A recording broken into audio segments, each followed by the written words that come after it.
No, this is Young Lincoln here. Another part two. I just want to add this to what I've been doing up lately and doing a lot of research on the whole Baltimore riot situation. Now I know if you guys check out my video about the part one, I talked about the Baltimore riots and how I really this is my first intake of it. I think it's really ridiculous how the city and the citizens of Baltimore are over there rioting, looting, and just it's just a bunch of violence, man. And it's just chaotic and it's not organized. So, but as I do further research too as well, it's lessening down, but at the same time, man, we still keep falling for the traps. What I mean is, we keep falling for the traps as black men, as black males, as a black race, as the media. They always love to they love to get ratings. They love to view or film what's the negative side of what's going on. Now, there's some positive signs that's going on in this peaceful protest because what I just realized that this been going on for at least about 6 or 7 days. That's a peaceful protest going on for 7 days, and it wasn't really that nothing really wasn't going on at the time. They were just like, hey, we want justice, and I guess they want to put themselves on the map, and that's when they decided to, that's when things started to become escalating, and they decided to throw things and just vandalize a lot of things. You know what I'm saying? That's just not really good in their character. And so what I think is too is that I find really kind of struck me, and it's very positive that the gang members, the Crips, the Bloods, and the guerrilla warfare gang, they also supposedly they came together as one. I saw the interview. I'll probably link it in the description box. You guys can check that out and do further research yourself.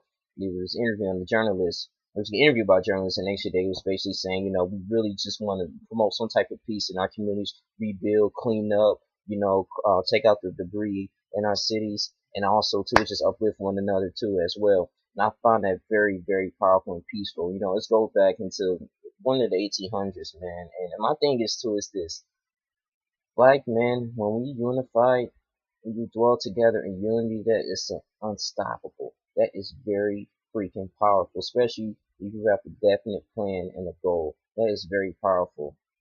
We are the number one source of the black race. Our black women needs us. Black kids needs us. They need role models. They need some type of political leader, some type of leader to help them to bring them up under their wing and tell them how to revolutionize, to tell them how to not only be spiritual but to uplift themselves. And I think that when these gang members came together, and also the nation, they was like, man, we're gonna be as one. We're gonna at least, stop killing each other, and we're not even gonna harm the police officers. We just gonna just try to calm people down. That's their whole purpose, which is good. I wish every gang member do that. And my thing is too is this that the media wants to sign the negative things that all these people are criminals, they're this and that, and to the minds of other races of people, that's why we have a negative outlook on other races of people. That's why they don't take black people as serious. Now I understand that too. I remember I said in my video too that it's black on black crime a lot, and we don't care about that. And I know most of the time, they get caught, and it seems like you kind of immune to that type of stuff, which is real sad. Some people are, but this is going out of hand. Same thing with the Ferguson.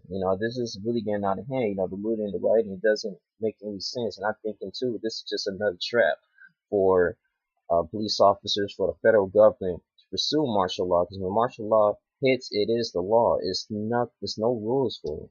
They gotta go. They training soldiers right now in the military to help destroy like the domestic type of violence around the nation. So this is really going hand, man. You check out Helm 55, I believe. It's getting crazy, man. And my thing is too, man, to the young brothers too out here. Shout out to Grant Cardone, multi-millionaires author as well. And I love the things he was saying. I was very surprised. He's a white man. Stuff he was saying. I'm gonna have a link in the description box. He actually broke down everything. Had talked about this for like 30 minutes, 37 minutes on the show about the protesting. And notice too, if you guys, I don't know if you guys seen this video of a mother beat her son, or was just really getting upset with her. And I commend her for doing that because that's a son, that's a boy that probably has a lot of talent, a lot of gifts, but was just caught up in his emotions, feel like what he was doing was right. We gotta understand that once the human mind is not busy, it's not producing, or it's not growing, because we are in this universe to grow constantly every single day. If you're not doing that, you're just here in the box, you just feel like you're just existing, yeah, then you're gonna be more prone to do different bad things and vandalize and go with the crowd and go with the rebels, and especially you got social media too that's just promoting mostly negativity as well, and that's worldly things. You're not with God as well. You're not, you know what I'm saying? You're just gonna be everywhere. You're gonna be running in a circle. You're gonna do what everybody else is doing. You're gonna be a follower. So my thing is too, we don't have enough brothers stepping up to the plate to come together as one. Same thing what Martin Luther King did, Malcolm X did. Those are unique leaders. You know, us burning down the CVS store, they can rebuild that. I know it's real sad because you don't have this people in that community don't have access to actually get drugs that they need to help heal themselves. But at the same time, you know, we can't react to our emotions. You know, it's okay to be angry, but yet, you know, do not sin. You know, I'm pretty sure it's getting down right now. The first, when they first started violent and vandalizing everything, it was 200 arrests. Okay, now I heard last night it's about 12 arrests and no police injured. But at the same time, man, you can't hate all cops. You know, I'm not gonna sit up here and try and coon and everything too, but the media too, they trying to perpetrate to the people, to the minds, especially black young minds, that oh, all cops are bad. All cops are not bad. They're here to protect and serve the people. You gotta understand, being in their shoes. You know, I got dad was a cop. You know, thank God when I was growing up, I wasn't to the point. You know, I was conscious enough to the point like, man, dang, I hope you come back safely. I mean, sometimes I'm thinking, all right, dad, you know, be safe. I was about 8, 7 years old.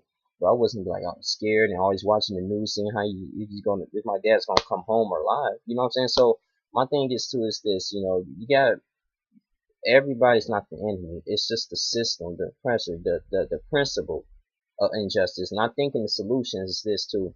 As I'm doing all this talking, the solutions be, it gotta be someone that can step up. You know, sometimes I'm 21 years old. You know, I mean, I'm supposed to learn, like Tupac said. He was 20 years old making a Malcolm X dinner speech. He's like, why am I out here doing all this revolutionary stuff? How come these OGs ain't doing it? How come I gotta pick up the slack or just do something that someone that's old enough is supposed to do?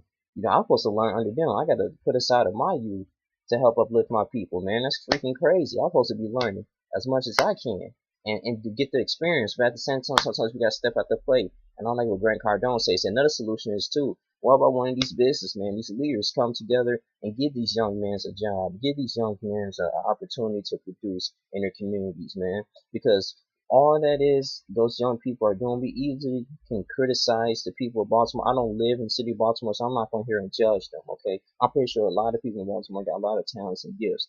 But at the same time, it's probably a lot of young people that's down there looting and looting and vandalizing. It's because they don't have a type of role model or a structure, or they don't have, like I said, no type of leader to give them an opportunity. When you have no type of opportunities, no job, no future, no money, no nothing, you feel like you're worthless. You're gonna go with the crowd, you know, and then you're gonna be a walking sheep, a walking zombie with no goals and no passion and no desires to do anything in life. So my thing is to, the best solution, like I said, is be a role model, you know, to these young kids, man. Instill them with knowledge and spreading wisdom. You know, if you really want to protest, be organized, have a definite plan on how you're going to do this. You know, probably talk to the justice, probably talk to the mayor of the city of Baltimore, man. Shouts out to her. I believe she's doing a really okay job so far, trying to do whatever she can as a woman to lessen this so things won't escalate.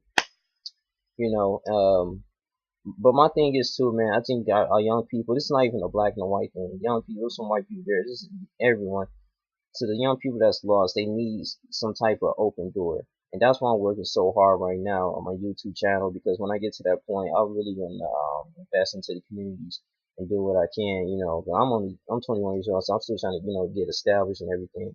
But I still uh, continue to be on the right track. Sometimes, man, when I be hearing this type of stuff, I begin discouraged, man. Like, I don't want to give up on my people, but at the same time, I want us to always, I know it's potential that we are God's children. We are the chosen ones. We can overcome. We can do anything. It's just that we always have to unite. The book of Psalms 122 says that. But I'm not gonna just talk everyone's ear off, man. This is I'm not gonna say I'm done talking about this, but I feel like this is what I really have to say as I continue to get more updated information. But stay tuned. I'll continue to pray for the city of Baltimore, and we gotta put some action to this, man. We gotta really redefine ourselves as a whole. And to all these white racist people, man, saying they are niggers and niggas, man, y'all need to sit down because y'all not helping the situation. Either y'all actually promoting what the media and the masses want y'all to do. Y'all keep falling for the trap too. And y'all not happy as well. That comes from hatred. That's of the devil. It's trichology, y'all. But I'm done talking, man. Today, this your boy Young and stuff. Y'all continue to subscribe channel. I'm hit up, make a video about the NFL draft too. First round. Hopefully things will go really well. But follow me on Tumblr, man. And share this video, like this video. And you guys take care, man. Deuces.